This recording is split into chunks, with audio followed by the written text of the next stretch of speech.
अब बारी है अगले अक्षर यानी पी की। पी से पैलेस्टीन यानी जिसे हम फिलिस्तीन कहते हैं। फिलिस्तीन को अच्छी तरह समझना भी फिलहाल अभी और जरूरी हो जाता है क्योंकि पिछले 100 सालों में उसका नक्शा कई बार बदला और इस बीच ही इजराइल का जन्म हुआ और 2 संगठन बने, एक हमास और दूसरा PLO। फर्स्ट वर्ल्ड वॉर में ऑटोमन साम्राज्य के पतन होने के बाद ब्रिटिश शासनादेश के तहत फिलिस्तीन को 1947 में संयुक्त राष्ट्र ने 2 भागों में विभाजित कर दिया था। इसके बाद इजराइल देश के तौर पर अस्तित्व में आया। आज फिलिस्तीन वेस्ट बैंक और गाजा पट्टी पर अपना दावा करता है। हालांकि वास्तव में फिलिस्तीनी सरकार का वेस्ट बैंक में केवल 40% क्षेत्र पर नियंत्रण है। गाजा पट्टी पर हमास का कब्जा है।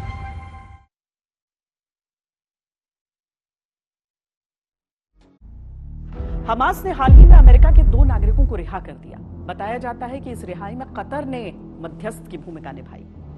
हालांकि रूस का भी एक पक्ष यही है कि बंधकों की रिहाई तत्काल प्रभाव से होनी चाहिए।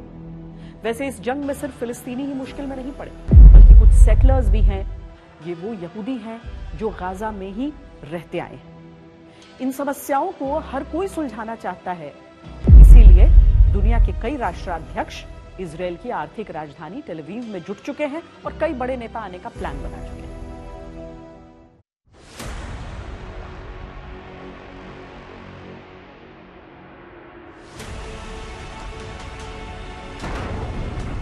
इजराइल और गाजा के बीच लड़ाई को 15 दिन हो गए।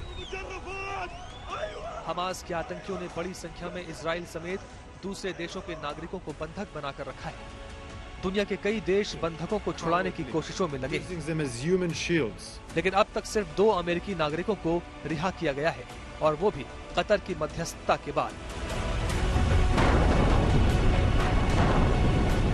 इसके अलावा सऊदी के इंटेलिजेंस चीफ ने दावा किया है कि हमास के पास कतर के कारोबारियों के जरिए पैसा पहुंचता है। बंधकों की रिहाई को लेकर रूस का भी एक क्लियर स्टैंड रहा है।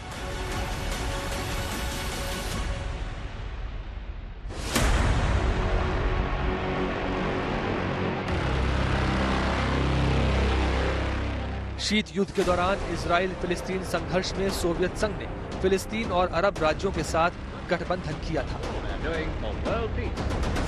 1991 में सोवियत संघ के विघटन के बाद नया देश रूस बन गया, लेकिन रूस का रोल आज भी वही है। रूस के राष्ट्रपति व्लादिमीर पुतिन ने सीधे तौर पर इजराइल की निंदा की।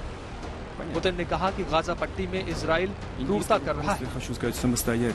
हालांकि रूस ने यह भी कहा है कि इजराइल को अपनी रक्षा का अधिकार है। जंग फिलिस्तीनियों और हमास समर्थकों के लिए मुश्किलें लेकर आई है, तो इसमें कुछ सेटलर्स यानी यहूदी भी कम परेशानी में नहीं है।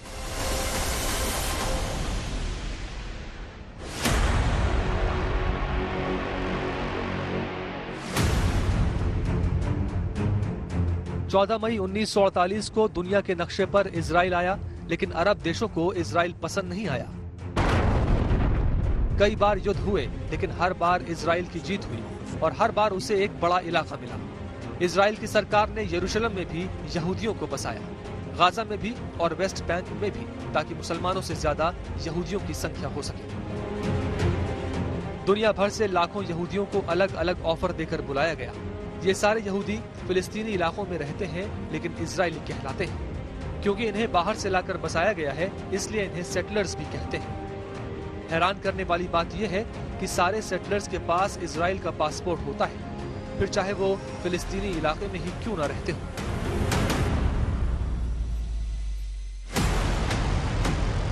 इन सब के बीच टेल अवीव में बड़े अंतर्राष्ट्रीय नेताओं का आना जाना लगा हुआ है, ताकि किसी तरह के संकट को संभाला जा सके।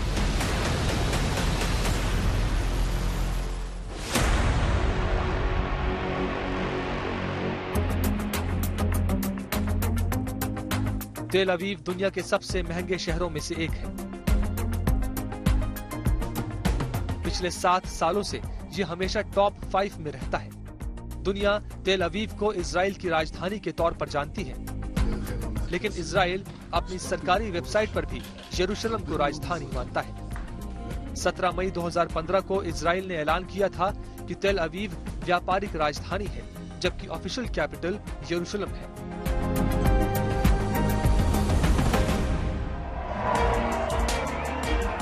2017 में अमेरिका के तत्कालीन राष्ट्रपति डोनाल्ड ट्रंप ने अमेरिकी एम्बेसी को यरूशलेम शिफ्ट करके ये बताया था कि यरूशलेम ही असली राजधानी है, लेकिन अब भी ज्यादातर देशों की एम्बेसी तेल अवीव में ही है। ये इजराइल का एक ऐसा शहर है जहां सिर्फ 6% लोग गरीबी रेखा के नीचे रहते हैं। इस युद्ध में ट्रिपल यू यानी यूएस, यूएई और यूनिटी गवर्नमेंट एक अहम किरदार की तरह है। यूएई के साथ इजराइल का समझौता है तो वो कभी धूप कभी छांव की तरह इस युद्ध में पेश आ रहा है। यूएस खुलकर इजराइल के साथ वैचारिक और रणनीतिक रूप से खड़ा है और तीसरी है यूनिटी गवर्नमेंट, जिसने ये बता दिया दुनिया को कि राजनीतिक मतभेद कुछ भी हो लेकिन संकट की घड़ी में सब साथ हैं।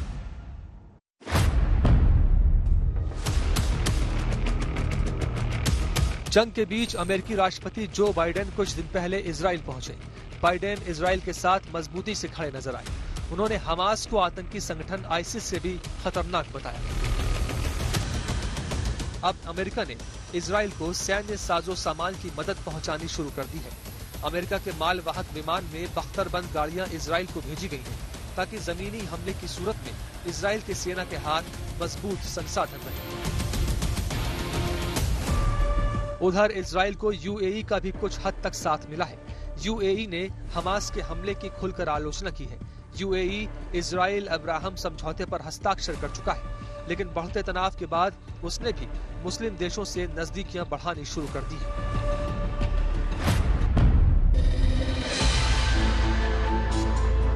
बेंजामिन नेतन्याहू हर मोर्चे पर मजबूत रहना चाहते हैं ताकि दुश्मन को परास्त कर सके। लिहाजा अपने ही देशों में उन्होंने युद्ध संकट को देखते हुए आपातकालीन एकता सरकार का भी गठन किया है। इस यूनिटी गवर्नमेंट में दोनों विपक्षी दलों के नेताओं को भी शामिल किया गया है। इस जंग में किसकी होगी विक्ट्री, कितनी बदलेगी इस पूरे क्षेत्र की ज्योग्राफी, इसका अनुमान लगाना अभी मुश्किल है, क्योंकि भीषण जंग का दौर जारी है।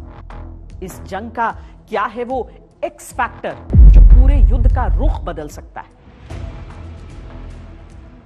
हमास के हमलों को क्यों 50 साल पुराने योम किपर युद्ध से जोड़ा जा रहा है, और क्या है इजराइल की विचारधारा ज़ायनिज्म, जिसे इजराइल के संघर्ष की आत्मा कहा जाता है।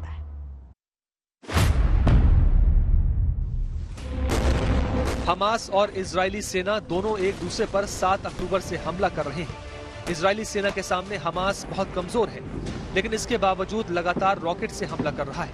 इजरायली प्रधानमंत्री ने भी कहा है, जब तक हमास का अंत नहीं करेंगे तब तक छोड़ेंगे नहीं। इजराइल का रक्षा बजट करीब 2 लाख करोड़ रुपए का है, जबकि हमास को ईरान और कुछ मुस्लिम देशों के जरिए हथियार मिलते हैं। इजराइल की सेना में कुल सैनिकों की संख्या 6,46,000 है, जबकि हमास के आतंकियों की संख्या 30,000 है। इजरायली नौसेना के पास 601 सैन्य विमान है, लेकिन हमास के पास एक भी नहीं।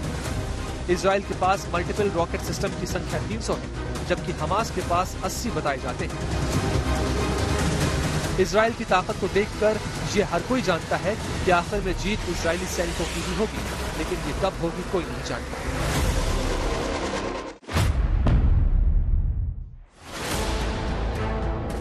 संयुक्त राष्ट्र के 1947 में किए गए इजराइल फिलिस्तीन बंटवारे के अनुसार वेस्ट बैंक ही अब फिलिस्तीन है, जो जॉर्डन नदी के पश्चिम में स्थित है। अभी इस क्षेत्र का लगभग 40% भाग ही फिलिस्तीनी अथॉरिटी के नियंत्रण में है।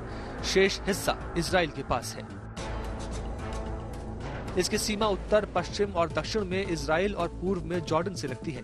वेस्ट बैंक में लगातार इजराइल के खिलाफ और फिलिस्तीनियों के समर्थन में प्रदर्शन चल रहे हैं।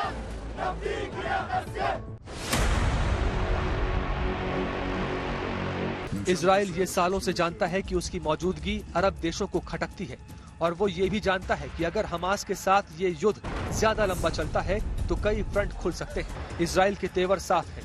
वो ऐसे किसी भी देश को बख्शने के मूड में नहीं है जो उन पर हमला करेगा या हमास का साथ देगा, फिर चाहे वो सीरिया हो या ईरान या फिर तुर्की। हिजबुल्लाह के खिलाफ भी इजरायली सेना मोर्चा खोलकर बैठी है।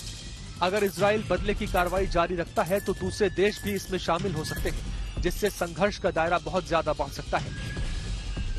लेकिन जानकारों का मानना है कि इजराइल ऐसा नहीं चाहेगा कि कि इस युद्ध में कोई और भी देश एक्स फैक्टर बनकर उभरे।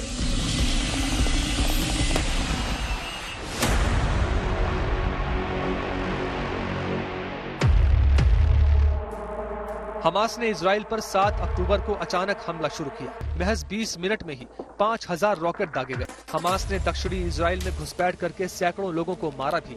हमले के जवाब में प्रधानमंत्री बेंजामिन नेतन्याहू ने घोषणा करते हुए कहा कि उनका देश अपने दुश्मन से अभूतपूर्व कीमत वसूलेगा। इस ऐलान के साथ ही युद्ध की शुरुआत हो गई और योम किप्पुर युद्ध की यादें ताजा हो गई। 1973 में भी इजराइल पर हमला हुआ था। अरब देशों के साथ मिस्र और सीरियाई सेनाओं ने भी हमला किया था। इस युद्ध की शुरुआत 6 अक्टूबर को यहूदी धर्म के सबसे पवित्र दिन पर हुई थी और इस बार भी हमास ने उसी तारीख को चुना।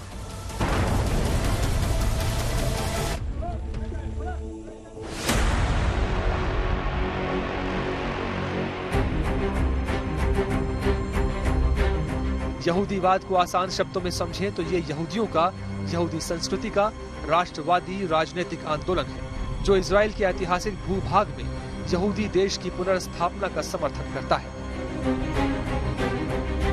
ज़ायनिज़्म एक राजनीतिक और वैचारिक आंदोलन भी माना जाता है जो 19वीं सदी के अंत में मुख्य रूप से यहूदी समुदाय के बीच उभरा था।